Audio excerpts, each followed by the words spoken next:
Honourable Assistant Minister, and I call the honourable member for Moreton. Thank you, Deputy Speaker. I grew up in country Queensland where we only had one radio station, the ABC, one TV station, the ABC. And on those radio programs, every now and then you'd get the country hour. For 1 hour you'd go through things that are important for the country. Well, we just had the country 10 minutes. Here we are debating an MPI about government maintaining standards of integrity, and we have the member for Riverina. The member for Riverina treated it with contempt and instead just read out a list of achievements connected loosely with the country. I cannot believe that when we're talking about something as serious as this, Deputy Speaker, and it's significant that you're sitting in that chair, the Speaker's chair, because remember, let's go back to what this is about. We had I take that comment from the member for Grey as well. Where is everybody? It was amazing. There was an MPI on those opposite, and there were 3 people in the chamber. 3 people in the chamber. No one prepared to defend the Special Minister of State, the person charged with the responsibility of looking after the integrity portfolios in this government. Unbelievable. Unbelievable. I know it was 10 minutes wasted when instead we could have been talking about how important integrity is.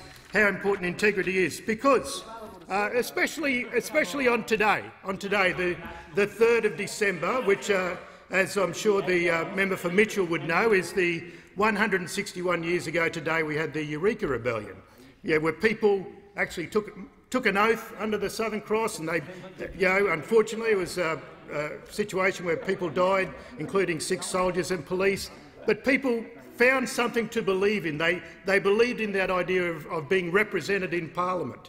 So it's significant today that when we had a chance for the government to defend the integrity of the Special Minister of State, to defend parliamentary integrity, instead we had 10 minutes of noise and nothing of substance whatsoever. Now, the reason I mentioned your chair, Deputy Speaker, because, as you well know, this building is designed with the basic cross principle. You theoretically look straight down the barrel of the president of that other place, so that we can look straight from the state representatives, the 150 people here, straight under the flag over to the state elected representatives, the senators. The other line of power, obviously, to make that cross is from the people's part of the building, straight through the Great Hall, under the flag, through the Cabinet Room to the Prime Minister sitting at his desk. Very important, and obviously where those 2 lines of architectural lines intersect is under the flag, obviously with the building having grass on the roof, because we all know that the people are more important. The people are more important than the politicians. They are our bosses. They're on top of us. That's why this MPI about government integrity is an important one for the government to turn up. Instead, they've deserted the field. When we had the representative from the executive speaking, there were 3 people in the chamber. 3 people in the chamber, and at best they were uninterested. Now it's unbelievable when we've got unfortunately we've got a situation where the Special Minister of State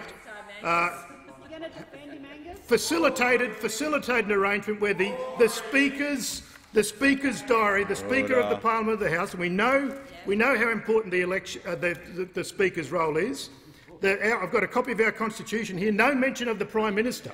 No mention of the Prime Minister, but it sets out very clearly the position for how we elect the Speaker.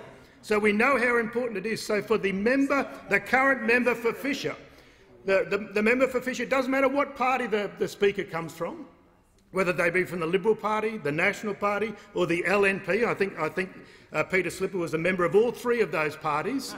I have never been a member of any of those parties. I know there's a little bit of fluidity on the benches opposite when it comes to switching from Liberal to National to LNP or whatever.